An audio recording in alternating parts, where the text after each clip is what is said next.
December 1979. Under the cover of darkness, Soviet forces begin moving into Afghanistan. Columns of tanks roll across the border, while helicopters sweep over frozen mountain passes. Within days, a government will fall, and what begins as a quick intervention will soon turn into one of the most devastating conflicts of the Cold War. Afghanistan has never been an easy country to control. For centuries, it has stood at the crossroads of empires, a place where outside powers come in with confidence and often leave in failure. By the 1970s, the country is ruled by King Zahir Shah, a leader trying to carefully balance modernization with tradition. He introduces limited reforms, just enough to avoid provoking conservative backlash, but not enough to satisfy those pushing for real change. Beneath the surface, tensions begin to grow. In Kabul, universities become centers of political debate. Different ideologies compete for influence: liberals, Islamists, and communists. Among them, a small but determined communist faction forms the People's Democratic Party of Afghanistan, or PDPA. Though they lack widespread support, they quietly build influence within the military and maintain close ties with the Soviet Union. In 1973, everything changes. Former Prime Minister Daoud Khan seizes power in a military coup, overthrowing the monarchy and declaring a republic. At first, he works with the communists, but over time, he begins to distance himself. He centralizes power, suppresses opposition, and alienates both Islamist groups and leftist factions. Meanwhile, Islamist resistance begins to take shape with support from neighboring Pakistan. Afghanistan is no longer stable. It is becoming a battlefield of competing ideologies. Then, in 1978, the situation explodes.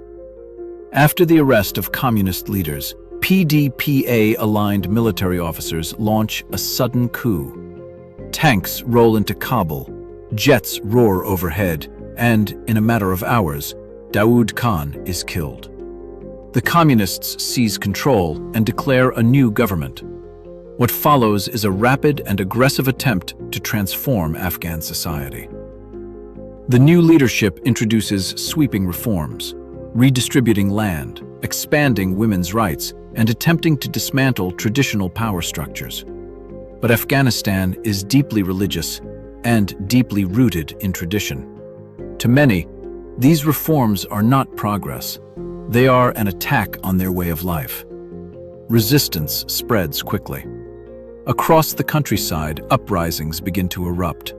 Religious leaders rally opposition, and armed groups, later known as the Mujahideen, gain support. The government responds with brutal force, carrying out arrests, executions, and widespread repression. Instead of stabilizing the country, these actions push more people into rebellion. By 1979, Afghanistan is descending into chaos. Entire regions fall out of government control. Army units begin to mutiny or desert, and even Soviet advisors are targeted in attacks. At the same time, internal divisions within the communist leadership grow more intense. Power struggles turn deadly.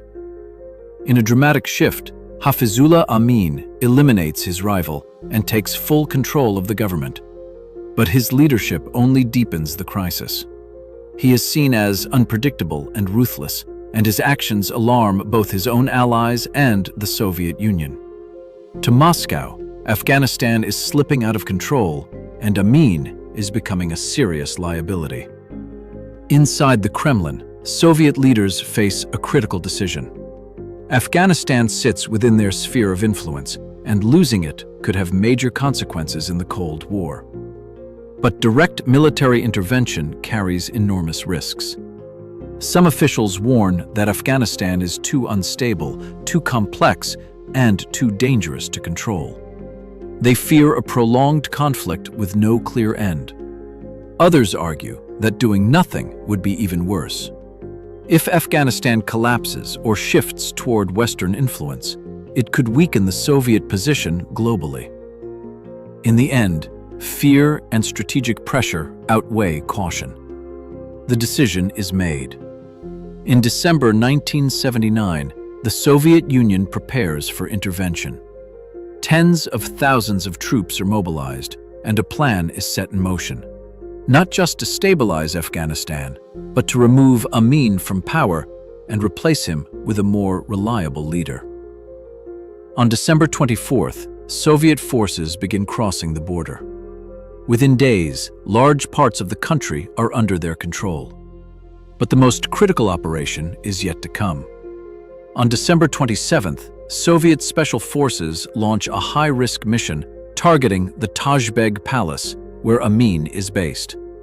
The palace is heavily defended, positioned on elevated ground, and surrounded by loyal troops. But the Soviets move quickly, coordinating attacks across Kabul to create confusion and disruption. As night falls, the assault begins. Gunfire erupts across the city as key government buildings are seized.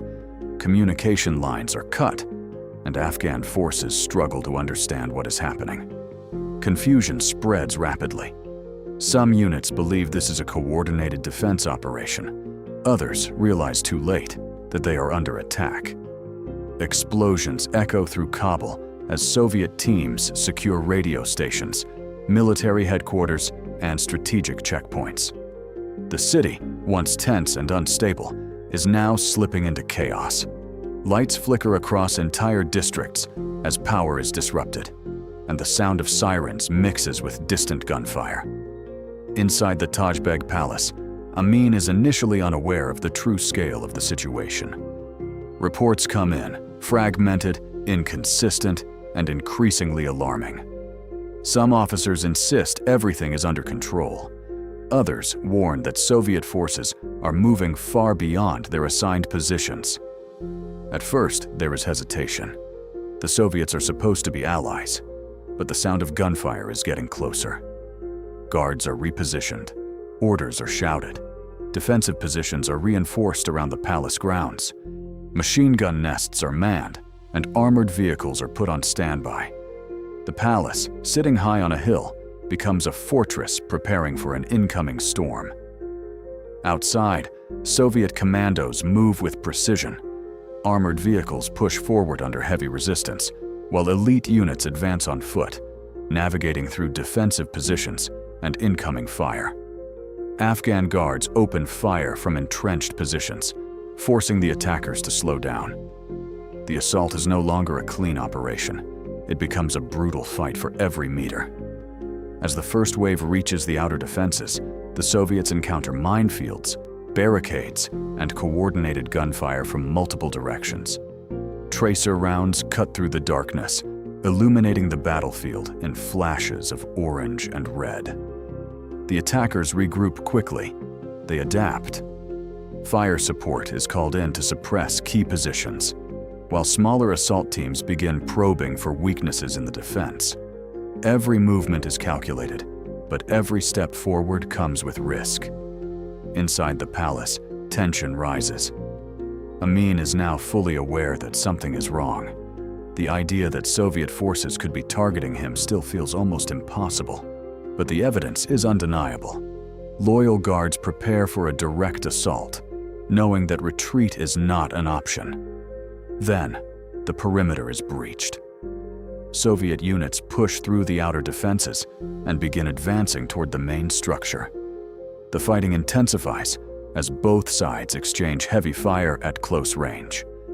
Vehicles are hit, soldiers are wounded. The noise is deafening. And still, the attackers keep moving. When the first Soviet commandos reach the palace entrance, the battle shifts into close-quarters combat. What follows is chaotic and relentless. Room by room, hallway by hallway, staircase by staircase.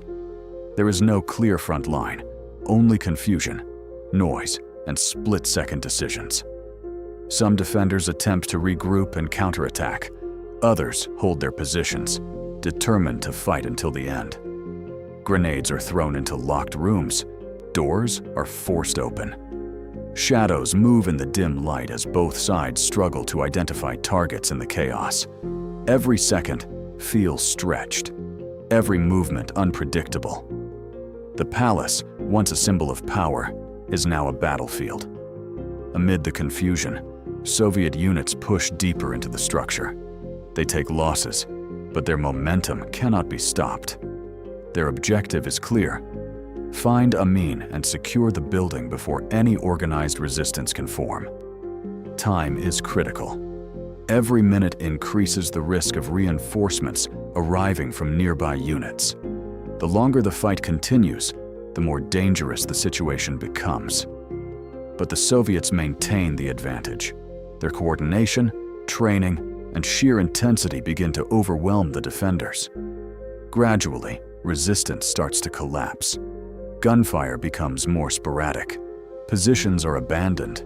Survivors attempt to flee or surrender, while others make a final stand in isolated pockets of the palace.